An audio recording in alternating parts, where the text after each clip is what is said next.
Hello and welcome to The Final Word, the show where we bring you the day's biggest stories and tell you what they mean for you. In New Delhi, I'm Pranjal Sharma. Very good evening. In Mumbai, I'm Abha Bakaya. Also coming up on the show. Bloomberg UTV's Mini Menon talked about the art of giving to some of the more famous names connected with CSR, Anand Mahindra, Ajay Piramal, and JSW Foundation's chairperson, Sangeeta Jindal. Many began asking Anand Mahindra if social innovation is going to be the key and whether India will find its own solutions to its problems. I like the fact that Pierre Omidyar made that his central thesis, that from what he had seen, the stark contrast here between poverty and great wealth, he felt that this was actually an opportunity. An opportunity when you used and deployed Indian intellectual talents to solving these problems, you would get social innovation which would be world class. I thought that was a very interesting concept. And I mean it when I say that I think we've reached the point of evolution in our economy and in our society where now the time is ripe to move beyond wanting to have the largest company or the largest net worth to saying, can we be the best social innovators in the world? So great takeaway from this panel this morning.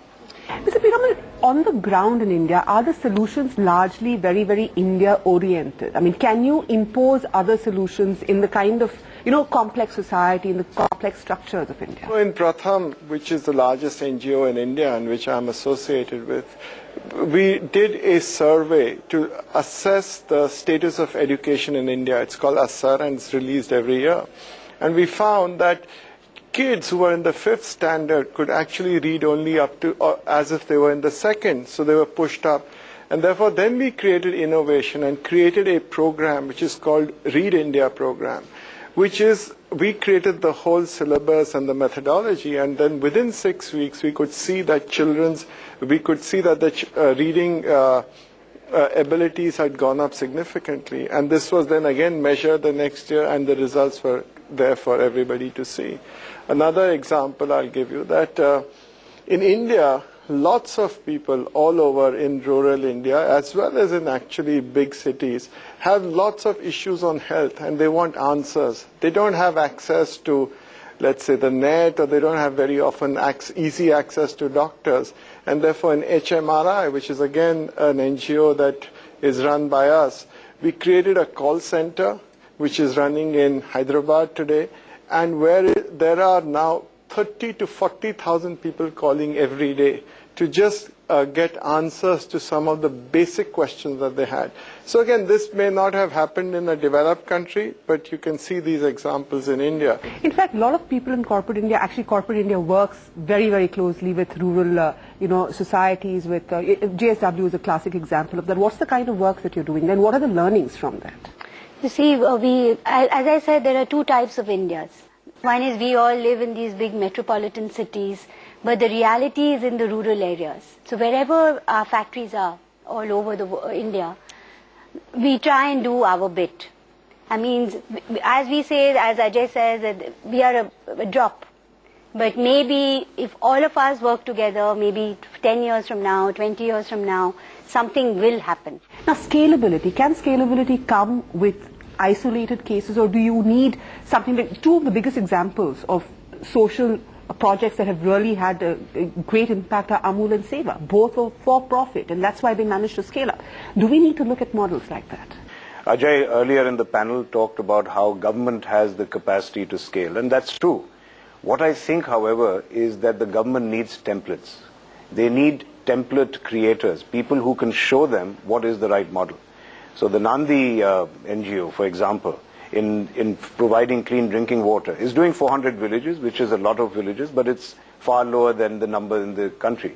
What they do is they actually provide a service to the state government. So they go to the state government and they say, you pay my capital cost, I will run this and show you how it's run. So it's almost like a build, operate, transfer.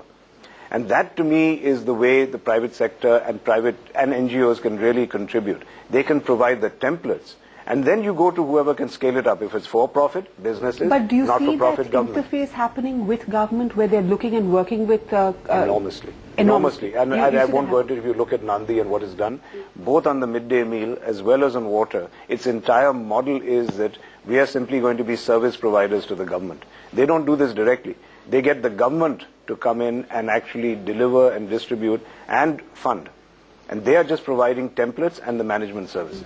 You know, the social work aspect has been largely a forte of government because the sheer scale and the level of development we are in. Do you think there is enough being done in terms of policy matters? Because somewhere we also seem a little confused. MFI is a classic example, from the poster boys to the villains, all in a matter of months. I mean, obviously there was something amiss. Do we need a very clear policy framework, a 5-year plan to actually get this? The government, by and large, today is really focused on what's happening in the 5 years.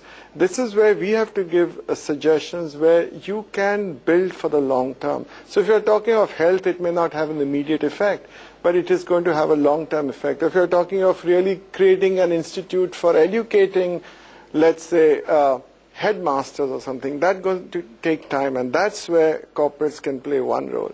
Second, I think all social sector NGOs. The second role is that really giving the voice of the downtrodden. Very often government only hears the vocal bodies, whether it's industry associations or whether people can, make very good presentations. But they are the poorest of the poor or the most deprived. They don't have a voice. That's where NGOs can bring this voice up to the government so that solutions can be got. Thirdly, we talked about social innovation. Social innovation is not going to come from the government sector because they cannot take risk. That is where, in any innovation, you have to understand that there is risk. You have to keep having a model, improvising it, sometimes junking it, getting another model. So that risk is not, that's what a social initiative or corporate can do. And finally, in execution, I think we are better in execution than what government is, so it can help draw the parameters. I think that's where the role is. The fact is that the media is very quick to write off Indian industrialists, saying that, look at Warren Buffett and Bill Gates and look at the money that they're handing out. Has it been unfair? Because, at the end of the day, if you see the history of any company or any group, they have done a lot for the areas and the thing. I mean, is the spotlight being on you uncomfortable, or do you think it also gets all of you to, ideate on it? I have no problem on the spotlight. I have no problem with pressure on us to give back. I think some of the comparisons are just irrational, if not unfair, because, as I mentioned, and I'm going to be equally blunt, that I think Bill Gates has done a wonderful job, but one has to recognize that for a large part of his career, there was a huge amount of criticism he faced in America for not giving back to society. So maybe that pressure was good for him. But today, it would be unfair to talk only about them as benchmarks. I started Nanhi Kali when I was in Mahindra Eugene Steel, and I gave only 1 million rupees, which was a far larger portion of my income at that stage. And at that time, Bill Gates and I graduated at the same year at Harvard. At that time when I started this, he wasn't about to give back. He gave back much later. So it's not the amount.